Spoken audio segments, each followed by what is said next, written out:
ચોમાસું પૂરું થવા આવ્યું છે ત્યારે બીજી તરફ કેરળમાં ભારેથી અતિભારે વરસાદ પડી રહ્યો છે, જેને પગલે રાજ્યના અનેક જિલ્લાઓ સંપર્ક તૂટી ગયો છે અને અનેક પુલ પણ તૂટી જવાથી હજારો લોકો સંપર્ક વિહોણા થઈ ગયા છે. સાથે જ લેન્ડસ્લાઇડની ઘટનાઓ પણ સામે આવી છે. તો કેરળમાં ભારે વરસાદથી આવેલા પૂરને પગલે અત્યાર સુધીમાં 26 લોકોના મોત નીપજ્યા છે. દક્ષિણ અને મધ્ય કેરળમાં વરસાદથી તબાહી મચી ગઈ છે. કોટ્ટાયમ અને ઇડુક્કીમાં વરસાદે વર્ષોનો રેકોર્ડ તોડ્યો છે. અહીં વાદળ ફાટવાની પણ ઘટના સામે આવી છે.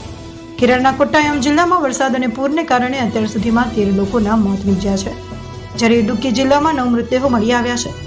અલાપુર વિસ્તારમાં 4 લોકોના મોત થયા છે. તો રાજ્યમાં દિવસભરના વરસાદના ઘટનાક્રમમાં કુલ 26 લોકોએ જીવ ગુમાવ્યો છે, જ્યારે અનેક લોકો ગુમ અને સંપર્ક વિહોણા થઈ ગયા છે.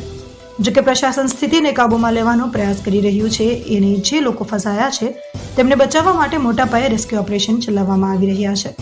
કેરળના મુખ્યમંત્રી પિનરાઈ વિજયને રાજ્યની વર્તમાન સ્થિતિને અતિ ગંભીર ગણાવી છે, જ્યારે હવામાન વિભાગે હજુ પણ ભારે વરસાદ પડવાની આગાહી કરી છે.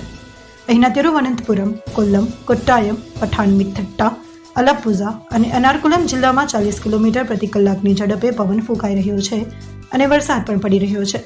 હવામાન વિભાગના અધિકારીઓએ જણાવ્યું કે અહીંની અનેક નદીઓ ભયજનક સપાટી વટાવી ચૂકી છે. મીનાચલ અને મણિમાલા નદીઓમાં પૂરની સ્થિતિ છે. આ નદીઓનું જળસ્તર અચાનક 40 ફૂટથી વધુ થઈ ગયું છે.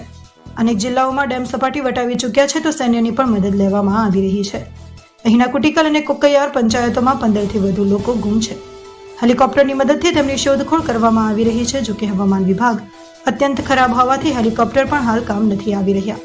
નદીઓ ગાંડીતુર બનીને વહી રહી છે, જેને પગલે અનેક પૂર પાણીમાં તણાઈ ગયા છે, જેને પગલે અનેક ગામ પાણીમાં ડૂબી ગયા છે.